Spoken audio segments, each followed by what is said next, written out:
extra episode of our Random Talks in the Star Trek series.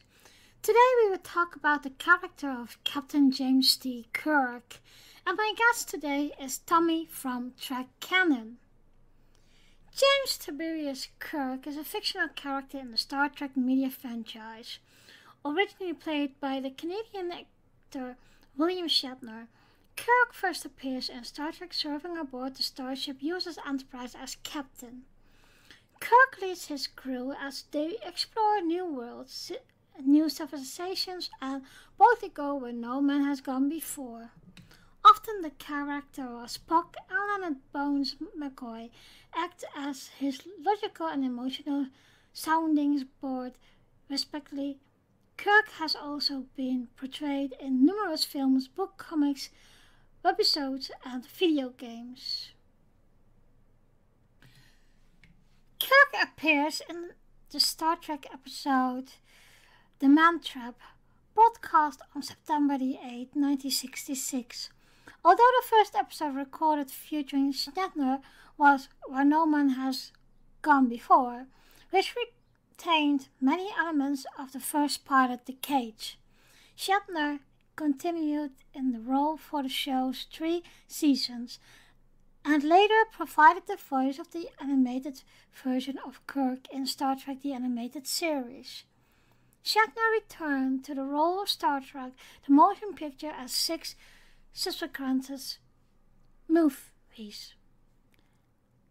American actor Chris Pine portrayed an alternative young version of the character in the 2009 Star Trek films of J.J. Abrams. Pine reprised his role in Star Trek Into Darkness and in Star Trek Beyond. Paul Wesley is set to portray the main timeline's Kirk onto the Paramount Plus series of Star Trek Strange New Worlds, set prior to Kirk's captaincy of the Enterprise.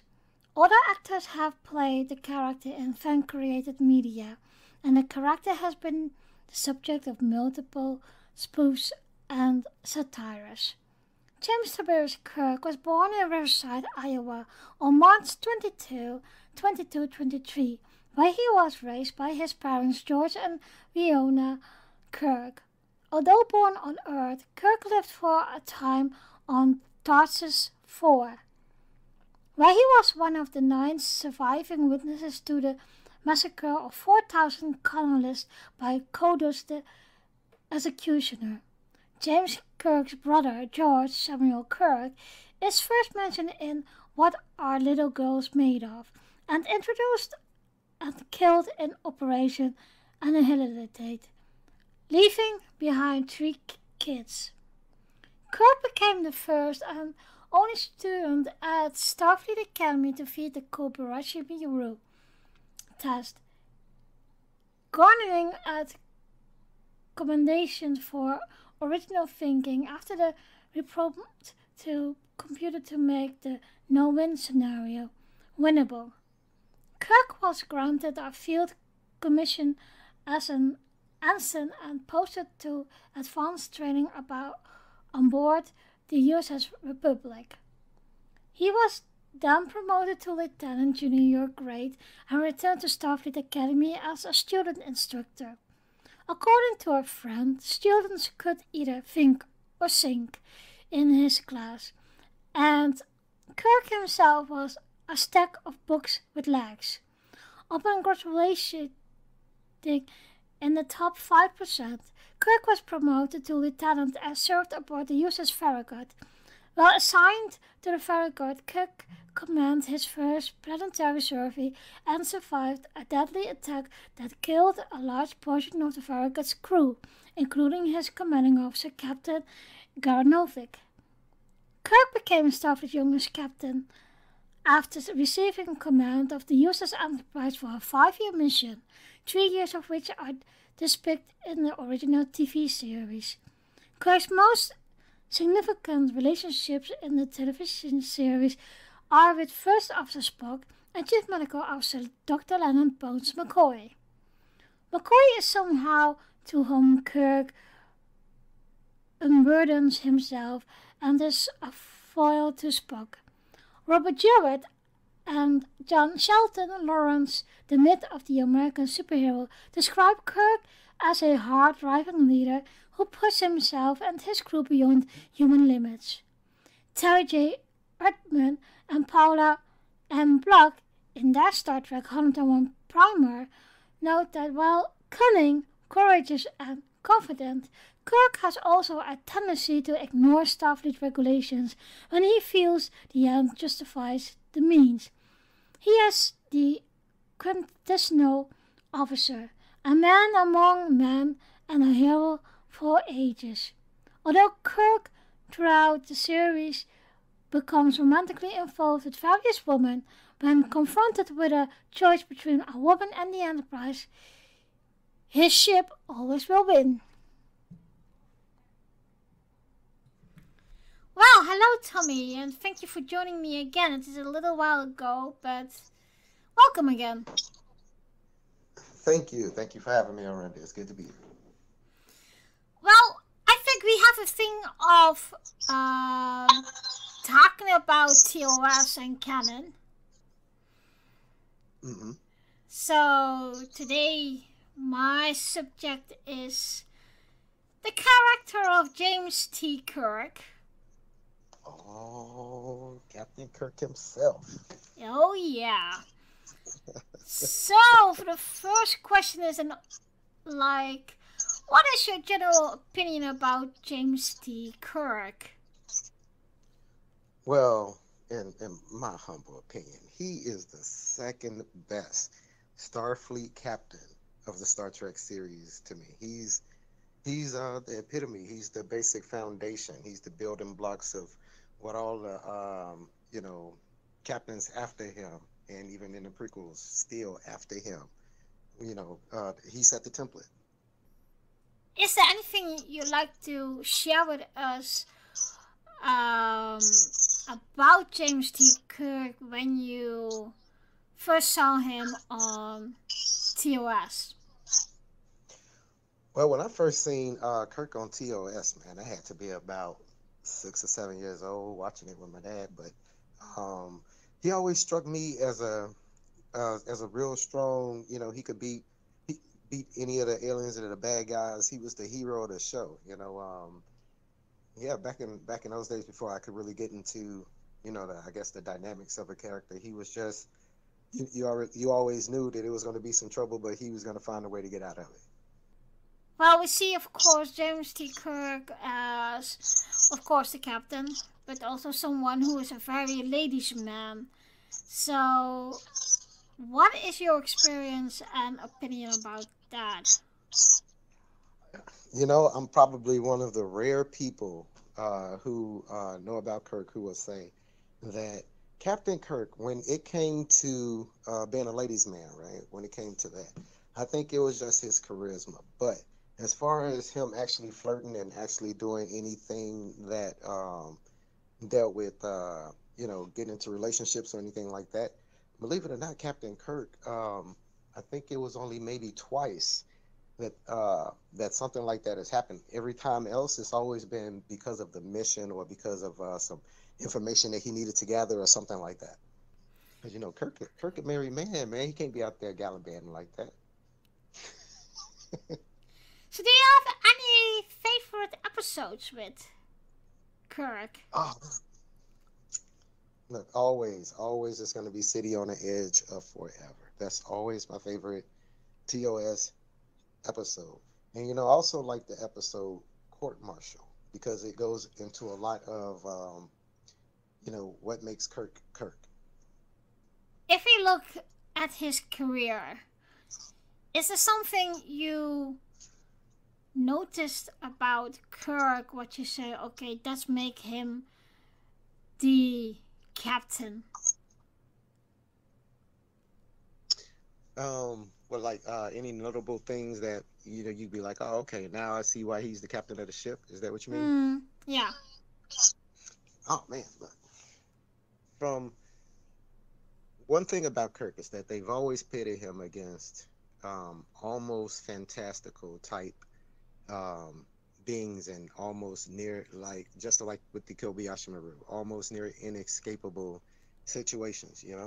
Um, I've always said that he kind of MacGyvers his way out of situations, and and he finds a way to save the ship and the crew. So I guess the first time that I've ever really noticed that, oh yeah, this is the guy.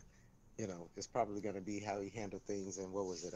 His first episode, Man Trap, I believe it was. How he handled the salt monster. So, Yeah. um, yeah, I knew he was going to be. I knew he was going to be all right. Is there anything of him that you say, I really don't like that about him?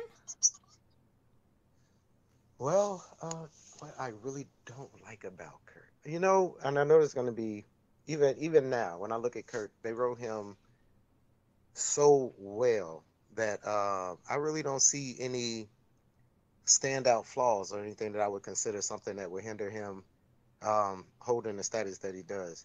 Um, I mean, even with how he deals with people on a personal level, he's always been, just an honorable type guy, a straight shooter. You know, basic seeming, but real strategic and, tactical. He's always been that way. As far as shortcomings, though, well, I'm going to have to say yes, probably one. And it's going to be how much he messes with the timeline. Mm, yeah. So that was about your dislikes. What do you like about him? Say again. What do you like about Kirk? Oh, I like, man, pretty much everything else. I like his honor. I like his charisma. I like his ability to not accept the no-win situation. Um, I like the devotion that he shows his crew and his ship, and I guess, the attention that he plays to the mission that he has. Um, Kirk could be easygoing, have short leave and laugh and everything like that, or he could be serious. Kirk is just, like I said, he's the foundation. He's the mold. That's why he's the second greatest captain in Starfleet. What is your first greatest captain Oh, then? you know that's Benjamin Sisko.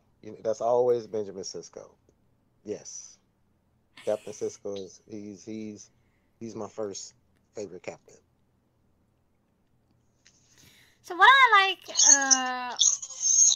about James T Kirk is that at the moments that it allows him, that he had those wise quotes, and they really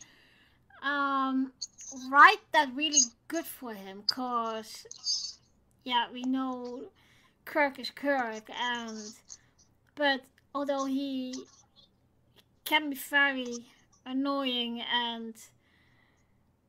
but he has his moments.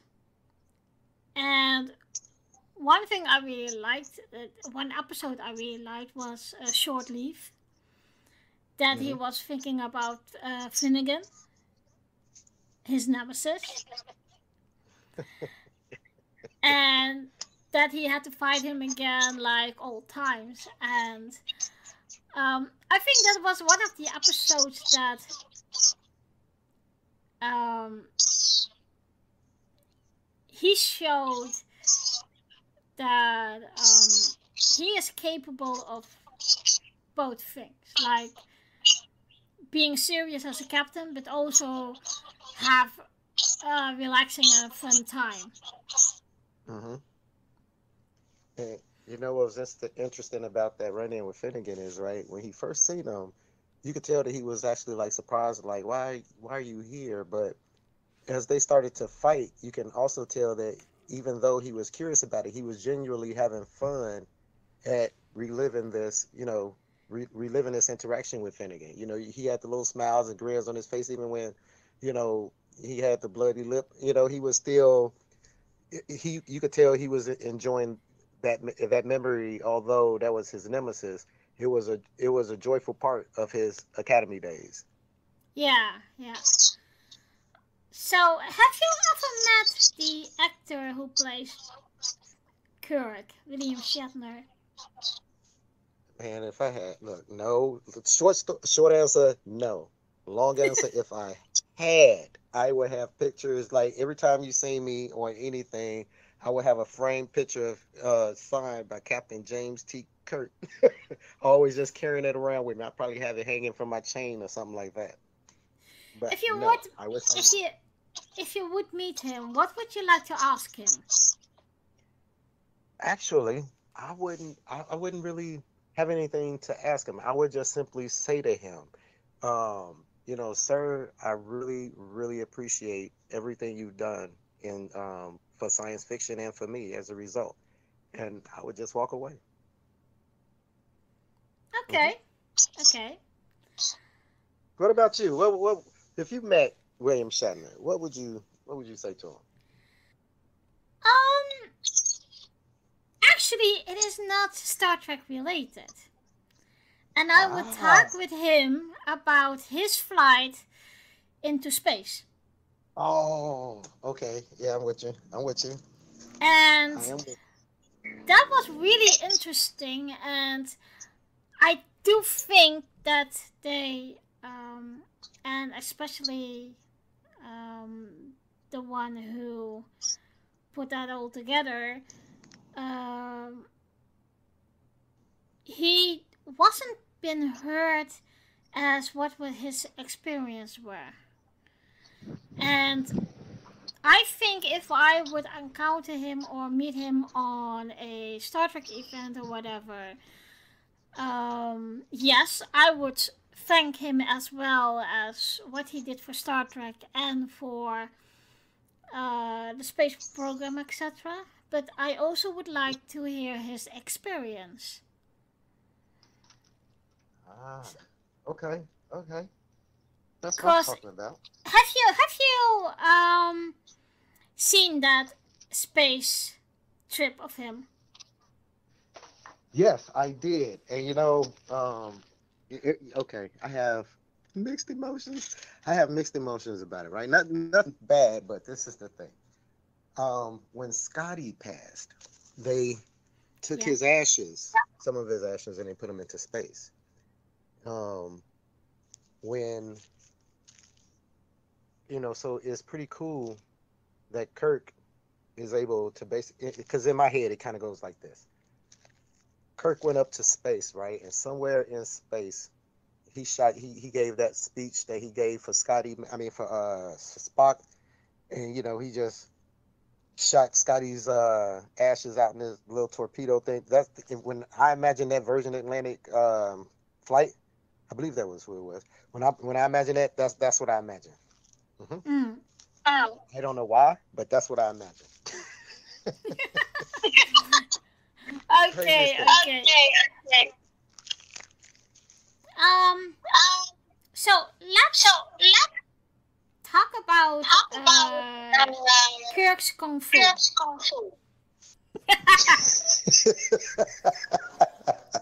Not the kung fu. Look. First of all, it's this martial art that only Starfleet personnel know. I think they teach it to them when they working with Lieutenant Nguyen Soon for security. Everybody learns this. It is the double handed, the double palm, just straight overhand hammer thing, or the judo chop. Look, all Starfleet personnel know that. Kirk is a master at the chop. Nobody chops better than Kirk. I didn't see Kirk hit people with the judo chop, one in the side, one up at the top, like super quick. Kirk is, look, now, a lot of people also don't realize that Kirk is also, well, of course they got to realize this. Kirk is an awesome fighter. It's probably why the Klingons have a problem with him, even in hand-to-hand combat. Because think about it this way. Kirk in engineering once, see, you thought I was going to talk about the Gorn, but nope. Kirk fought somebody even, almost equal to that. He fought Khan in the engineering room all by himself and won. hmm Mm-hmm. Now, if that doesn't show that he is a master at his chop kung fu, then hey, I don't know what to say. Yeah, Kirk is he's a very accomplished combatant. Hmm. Whether it's with his ship or with his hands, he's very accomplished. So, I don't know if you have saw that already, but there are pictures of Kirk's Kung Fu doing the rounds. And No, I haven't. you haven't? Oh, No, I jeez. have not. You know you're not saying something to me, right? You know you're gonna have to send something to me. I have some of them on my computer, so I will send you that because you're going to laugh. It's really funny. Oh yeah, I have to act, I have to put it somewhere that people can see it. I put it as my profile picture, something. It's Yeah, you're gonna laugh. This is what I said also. That's why I ask always people who likes Kirk and or TOS about Kirk's Kung Fu. Mhm. And you can always see that also when he fights the Gorn. And talking about the Gorn, let's talk about Kirk Thea's the Gorn. From the arena. So we finna talk about. We're not gonna. This is gonna be the first time anybody hears this, and it's gonna be on your channel, and it's gonna be instead of Kung Fu, it's gonna be Kirk Fu. So let's talk about Kirk's Fu. Let's talk about Kirk versus the Gorn. One of the most memorable fights. Episodes and fights. Yeah, in all of the original, matter of fact, in all of Trek. All right, Kirk versus the dude in the lizard outfit. Now, you know, you could really tell when practical effects wasn't really at their greatest, and when there was a total lack of CGI. You can always tell what they were trying to do, but the execution, like I said, because of the budget and because of the, lack of computer animation at the time, some of the monsters was kind of cheesy. And, the first Gorn he was one of those, the Hoarder from Devil in the Dark too, but I'm not even gonna get into that. Now, here we go. Kirk is supposed to be fighting this dude that we don't even know anything about, right? Kind of find out that this guy is a tank, almost indestructible, but moves very slow. Now, we see Kirk's use, we see his Kirk Fu on a Gorn. He runs up on him, try to do the few of the chops that didn't work. All right, Gorn swings at him. He ducks, go around, try to do the double fist. Now, you notice after that, he kind of ran out of things to try and go on as far as hand to hand. Because remember, that's the only thing they teach you in Starfleet Academy: the double fist, the chop. All right. Sometimes they might teach you a drop kick. Okay, but that's for advanced students. Now, uh, we've seen Kirk do the we've seen him do the drop kick. The one leg drop kick. We've seen him do it. But here's the thing that I'm talking about as far as with Kirk's intelligence. Now, Kirk says, all right, I can't fight this dude because this dude is way too strong, too indestructible, but he's slow. So let me try ranged items. So what all right, let me throw some rocks at it. All right, that didn't work. Let me try some bigger rocks. All right, that didn't work. Let me go up to the top of this cliff and just kick over a boulder on this dude. All right, that didn't work.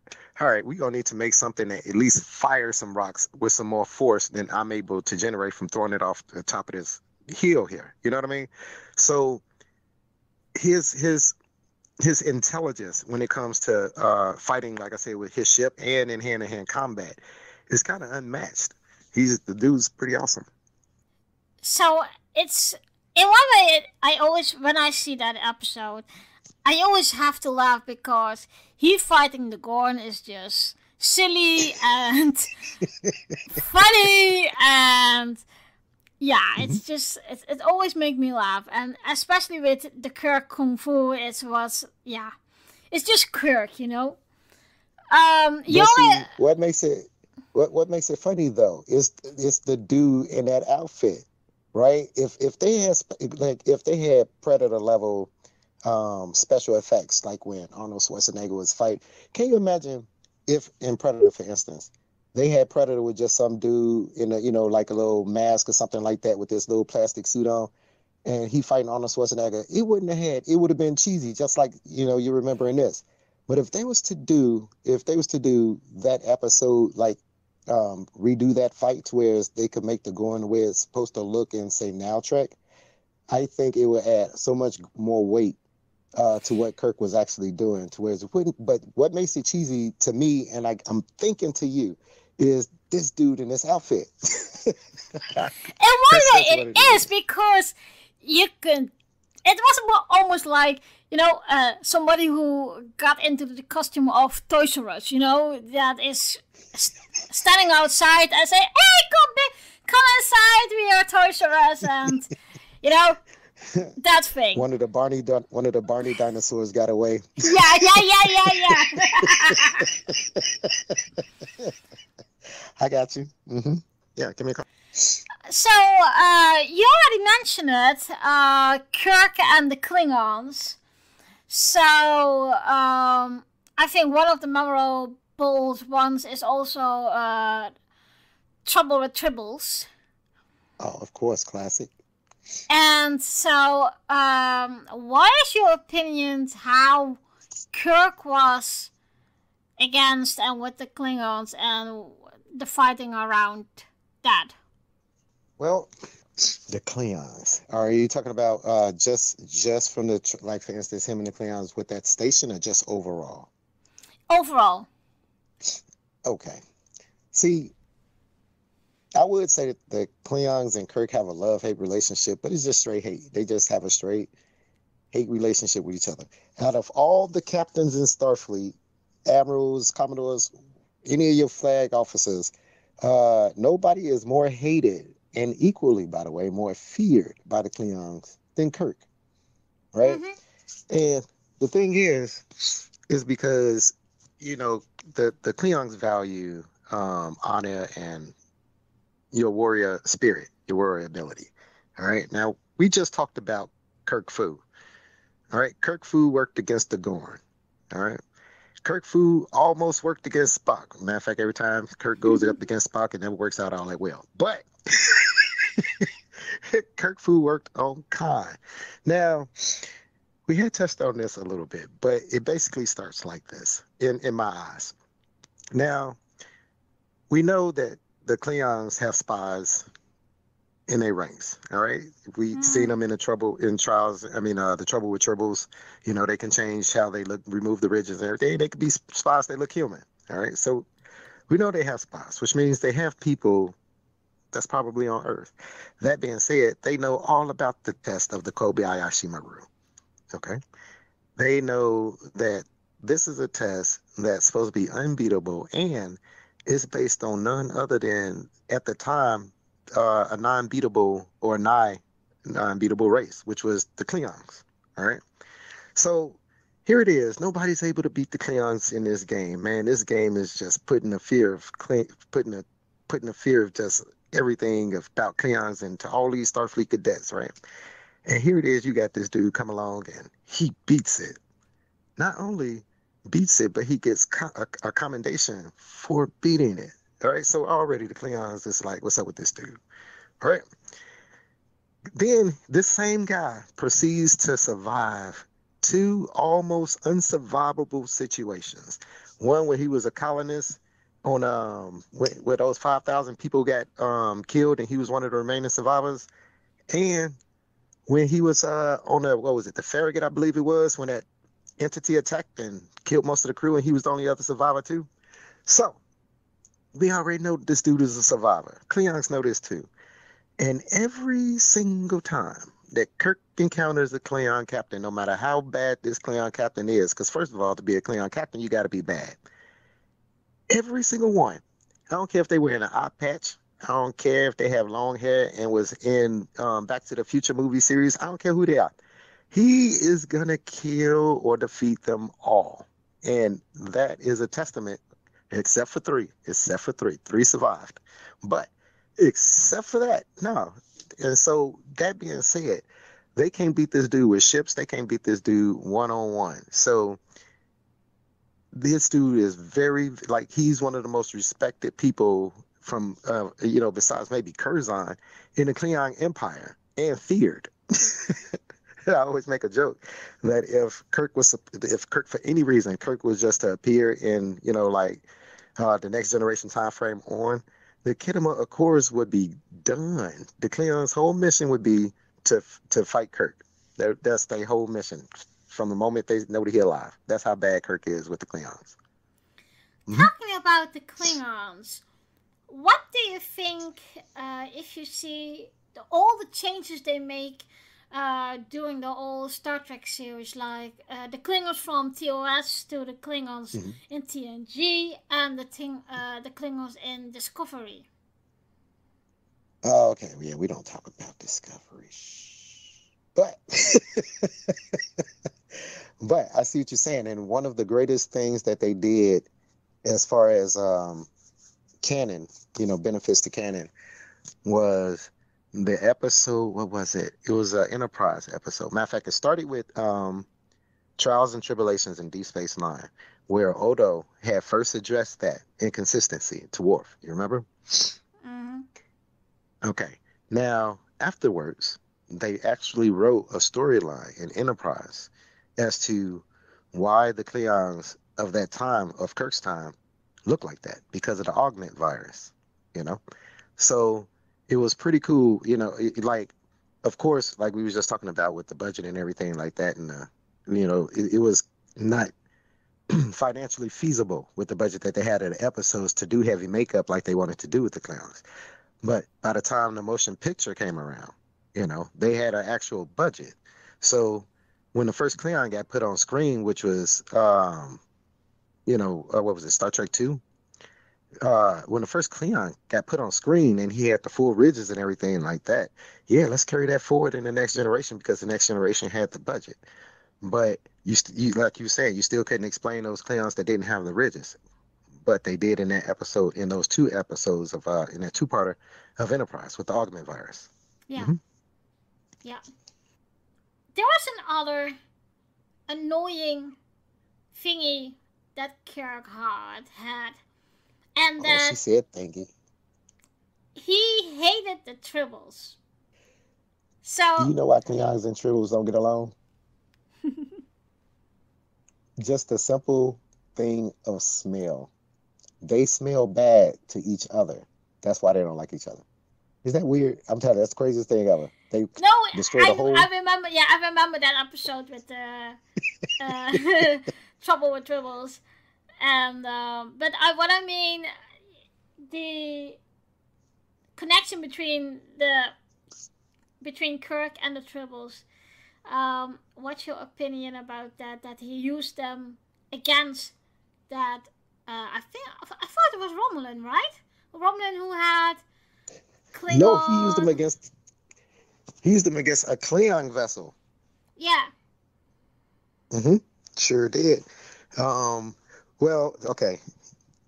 I think okay. There's nothing in canon that would support this, but this is what I honestly believe, because there were tribbles that still existed in the episode, the trials, trials and tribulations. I mean, and the trouble with tribbles. Tribbles was around.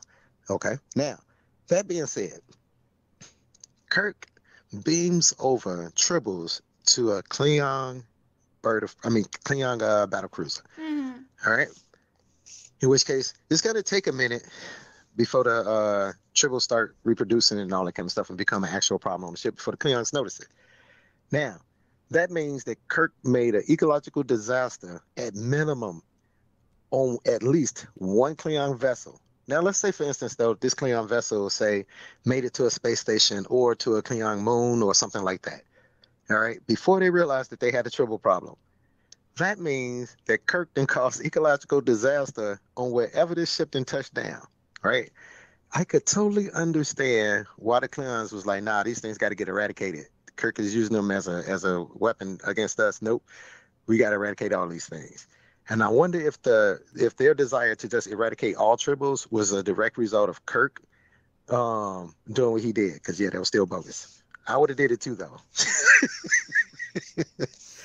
Yep. Yeah, I must say that little story with um, Kirk and Scott talking about that he was asking every one of his senior staff, where the hell are the tribbles? Hmm. And Scotty said, well, they are not here, but I transport them over to the engineering of the Klingon battle cruiser. Hmm. And that was one of the moments that I was really thinking, okay, now I like Kirk, his reaction. And that was the same reaction, or well, same reaction, also in the Trouble with Trouble episode, when, because the Klingons were on that station, um, they got into a fight with Scotty and a Chekhov and two more. And so Kirk was giving them a talk of, guys, we are Starfleet officers, don't do that. It's gonna Hmm. be in, we're gonna be in trouble. And so nobody wanted to say why and who started the fight. And Kirk sent them away and only except Scotty. And he says, Scotty, you have to tell me what the heck happened. And then he said, well, they were insulting me, they were insulting you as the captain of the Enterprise, but then they were insulting the beautiful lady Enterprise. And that's what hit him. Not that they insulted Kirk, no, it's the Enterprise. Hmm. But you know what? Kirk understood because, look, the most important thing to Kirk, above all else, even the crew, is his ship. Scotty knows this. That's why he keep it in top-notch order. And Scotty loves his ship as well. So he was like, so they insult all of us, and you didn't do that. Yeah, man, they insulted the ship. Oh, yeah, okay, I got you. You're like, okay, I understand that. That was good. All right, see you later, man.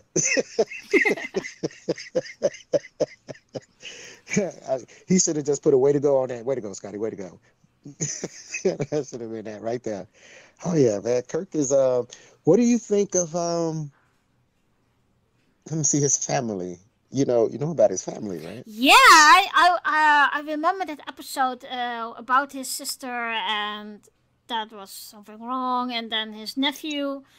I think that was one of the episodes that he was very vulnerable, Yeah. and but he had all and we're coming to a episode again what I really loved, and that was the episode when he, Bones, and Spock went out camping.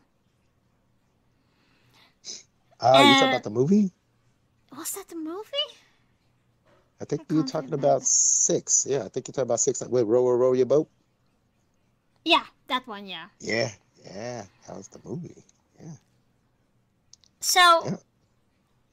the what I really do love about Kirk is that he have that connection with special people. So Hmm. like Bones and Spock as his friends, and then his family that is very important to him. And um, I do think that in one way maybe they wrote him like that, Hmm. and now you can see that they made Captain Pike even more like that. So yeah, I do like him in that way. You know what I always thought was very dynamic about the writing of that trio, Spock, Bones, and Kirk. The Mm, thing about them, the thing about them was is that how well their personalities complemented each other. Kirk yeah, being the balance, Spock being that logic, and Bones being the emotion. You yeah, know, yeah. if you look at other um, dynamics, I guess, for instance, like the Next Generation. If you look at the Mm, Next Generation, I guess you could say, okay, well, Picard represents the balance. Um, Riker could be the warrior, and Data could be the logic and intelligence. But mm, we know that Picard exudes. Well, he's not the best warrior in the world, but he exudes the intelligence and thoughtfulness. So, when you look at a lot of the other dynamics between characters, the only other people who even come close to Kirk, Spock, and Bones would probably be Cisco, Kira, and Dax to me. Mm. Their personalities complement each other so well, but yet they are all so very different. You know what I mean? Yeah, yeah, yeah. So I always thought that was a very good dynamic that they had, writing Kirk and Spock and Bones, and always having them three be the main focus when they're on a planet, or having us see through their eyes. Yeah. It's almost like the golden tree from Harry Potter. Oh, you brought up Harry Potter. I have no idea.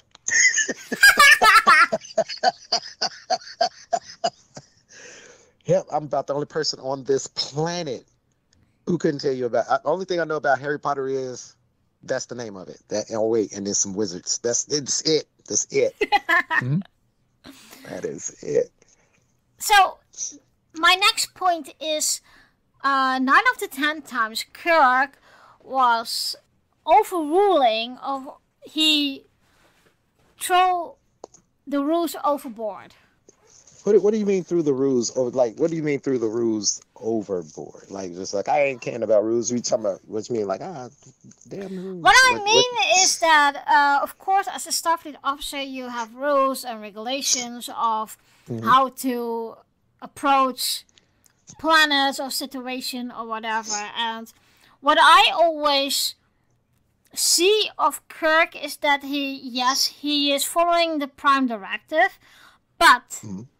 9 of the 10 times he also follows his own instinct to get into situations or solve situations, and that is not always following the rules of Starfleet. Exactly, and that was the thing about him. And it was much more prevalent back in the TOS days, because you're way out in unknown space, days or weeks away from any type of Federation help and assistance, even communication, and these people had to make these kind of decisions, be able to make these kind of decisions on the fly. But the thing about Kirk, I think Kirk, it wasn't that he used the rules and regulations as a hop off point from how he's thinking. We'll do it that way. If everything if everything was everything, by the book, if the situation he was in was something by the book, Kirk would be by the book. But like I said, he was dealing with stuff that was like near unbeatable or godly level, type beings, like, think of Trelane. Here you are, stuck on a planet, which later we find out that this dude is probably some kind of young Q. So in other words, you're stuck on a planet with a god, right, who want to use you as a toy. You stuck on a planet with Apollo, who is another guy who want to use you as a toy. you know, you stuck on a planet with people with telekinetic abilities that make them almost like gods, and they're using you like a puppet. You know what I mean? So there was a lot of situations where your typical Starfleet captain wouldn't have been in, and if they had have used the book, they would have been destroyed. Like, think of what was it? I forget the name of the episode, but I think Kirk and them ran up on some civilization where the starship had went down or something like that, and the people found a piece of the action. You know, if he handled things by the book, you have situations like that. You know what I mean? So he has to think outside the box. How do I get these people to? How do I not ruin these people's civilization, but still put them on some type of path? All right, we'll make the Federation the big boss. You know what I mean? Of course, that's not in the regulations, but that was the best he could do for that. You know what I mean? Yeah. So there's one thing I still want to ask, and that is, who is your favorite Kirk? We have, of course, in the years, a few Kirks that have been cast for, as well as the movies, as the series, as well the J.J. Abrams movies, in a way. So, who's your favorite Kirk? Let me see. It's been what? It's about to be what? Four Kirks. Let me see. William Shatner, that little kid that played in the J.J. Abrams movie. Yeah. Um, the adult one. Okay, from that other movie, and the one that they're supposed to be featuring in this season of Strange New Strange New Worlds, which I Worlds, yeah. haven't seen. Right. So I'm gonna have to say, first of all, the little kid is out of it. His introduction as Ben Kirk was terrible, and he's out the running. If that kid ever stole my car and did what he did, we would have problems Hmm. galore. So this little kid is out. All right. Anything J.J. Abrams is out. So there we go. Eliminate all that. But I like the OG Kirk. You know, I like William Hmm. Shatner. Nobody could be William Shatner like Kirk. Like when they feature Lieutenant Kirk, or probably no, they have to be Lieutenant Kirk because it couldn't be Cadet Kirk. He was never Uhura's rank. So Hmm. when they feature Lieutenant Kirk in Strange New Worlds, right? The other one, not George. I mean, not Samuel, but now Yeah, when they feature him, huh? yeah, I know who you mean. All right. So when they feature him, I wonder if the actor will, because if he talks normally, if he's not the over the top, Captain Pike, will you please? If he's not like that. I'm sorry, it's not Kirk. I don't care what he looked like. He has to have the Kirk's mannerism. He has to have the pauses, the dramatic pauses, and everything. He got to have the dramatic looks that Kirk has. William Shatner. So that's why William Shatner will always be my dude. Well, they always can ask really Jim Carrey to portray the young William Shatner. I hope you see that one. I hope you saw that one. Yes, That he yes, did the Kirk imitation. And I think William yes. Shatner did had a comment on that too. Oh, what was his name? I think his name was something Pollock, Adam Pollock or something. He's a comedian, right? He Mm-hmm. does the best Captain Kirk impression that I have ever seen anybody ever do. Hmm. His Captain Kirk is flawless. But the actor who plays him in Strange New Worlds, I hope that they can do it in a way that it stays true to how Kirk is, but not make a caricature of him. You know what I mean? But maybe, and I have that set also of Spock. Maybe you have to keep this in mind. The one who is going to play Kirk in Strange New World is playing a different Kirk than in TOS, because Hmm. in TOS Kirk is much older than when he was first on the Enterprise. True. Hmm. And that's the exact same what I always say with Spock. Yes, nobody can defeat Leonard Nimoy with his Spock because he is the first Spock. But Ethan Peck is His doing a his father damn. in the running. I don't know. I might have to say his father, Mark Leonard, is in the running. Mark Leonard play an outstanding Sarek. He play an outstanding Vulcan. I might have to throw him in there. Heck yeah, OG Mark Leonard. No, him and Mark Leonard and Leonard Nimoy, best Vulcans ever. Yep, yep. But yeah. Coming back to Kirk, I think we all have to wait and see how he portrays Kirk, and bear in mind he have to play a different Kirk than the Kirk we all know. Yes. But okay, Yeah. we just have to wait and see. So, what do you think of okay, so we talked about his nephews, we talked about his brother. What about his wife, Miramani? To be Uh-oh. honest, I never thought about that. I always saw, Really? yeah, I always saw Kirk a little bit of not married. To be honest, Oh, no way. Yeah, Kirk been married since the original series. so Well, she died, but he was married, yeah. yeah, yeah, I know.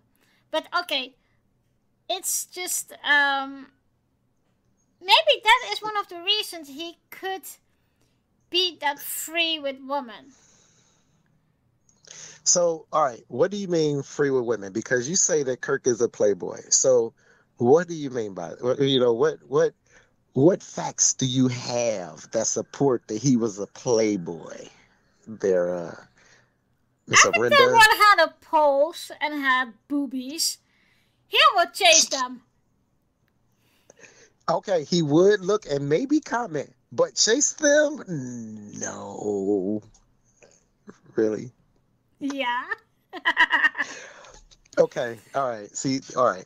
Here we go. We talked about Miramani. He loved Miramani. All right, fine. What about when he was Kirk and not when he was Kirok? All right. He loved the android lady that Methuselah built. All right. He loved who else? He loved his son's mother, Dr. Oh man, I don't believe I forgot her name. Anyway, from what was it? Oh man, the one who made the Genesis project. All right. Mhm. Let's see. Other than those three women, right? Almost everybody else has always been in an effort to gather information or as a means to an end of a mission. Hmm. Mhm. Even when he was on shore leave, he was trying to get Scotty a hookup. That didn't work out. That didn't work out all that well. But he was trying to get Scotty a hookup. Hmm. Yeah. So he's not. You know, they portray him like that in the J.J. Abrams. Being in the bed with the Orion lady. But in yeah, in all, even yeah, to my knowledge, I mean, I don't think there's like every time that he came on to a person, a female or something like that, it was always because either she was integral to getting some information that he needed, or he was trying to, find some kind of way to interrogate her or find out about maybe her father to see if if he was the actual dude that was killing people and all that kind of stuff, and the mass murderer guy. He was usually Kirk is about his ship. Oh yeah. Mhm. Do you Yeah. what was it? What was it? The naked time? Remember, everybody start tripping out and start basically losing their inhibitions, right? Mhm. When Kirk lost his inhibitions, it wasn't a female; it was his ship.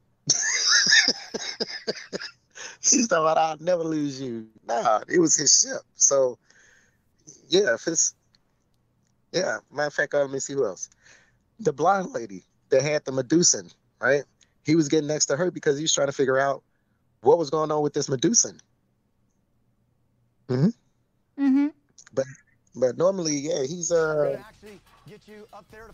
normally pretty chill when it comes to you know the women, but he has charisma. Yeah. Yeah. Yeah. Yeah. That he has. She's like, yeah, he do. He use it all the time. So, is Hmm. there something you like to add that we didn't talk about yet about James T. Kirk? Well, that the Starfleet insignia that Kirk had for his ship was just for his ship during the original series. He was so bad. He was so bad at at being captain. He was so ice cold Mm. that it went over everywhere else. Let me see. He loves horses.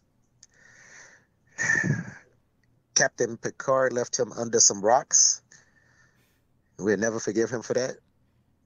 And when I say we, me, the Trekkies, and Captain Kirk himself will never forgive him for that, leaving him up under some rocks on a whole planet that don't nobody know of. Let me see. He was supposedly had died on the Enterprise B. Yeah, he was Mhm. an admiral. Yeah, he was an admiral. Dude was awesome. Hmm. Saved the world and Yeah. the universe several times. Yeah, dude was just awesome. Okay. Well, thank you for this lovely conversation again. Yes, always and anytime, Miranda. So, I think we will talk soon again because I got a lot of topics I still want to talk, especially of TOS. So, I know where to Hmm. find you. Yeah, you sure do. That's what I'm talking about. I, en- I enjoyed it as always, Rhonda. Thank you for having me. You're welcome. Dear listeners, thank you for listening and join me next time for a new extra episode in the Star Trek series of Arenda Talks. You can listen and subscribe to Arenda Talks on the YouTube channel or join the Facebook group. If you'd like to comment or talk with me about the episode, you can reach out on the Facebook group or the YouTube channel. I also like to tell you about my other podcast called Girls Talking Trek. Together with my co-host Amanda, we recap every 2 weeks a Star Trek episode starting with Star Trek TNG. All the episodes will be recapping chronically following. We will approach each episode with humor and a feminine look. Girls Talking Trek is also to listen, follow and subscribe on Anchor, Google Podcasts, Spotify, Amazon Music, Apple Podcasts, the Facebook group and the YouTube channel. See you next time.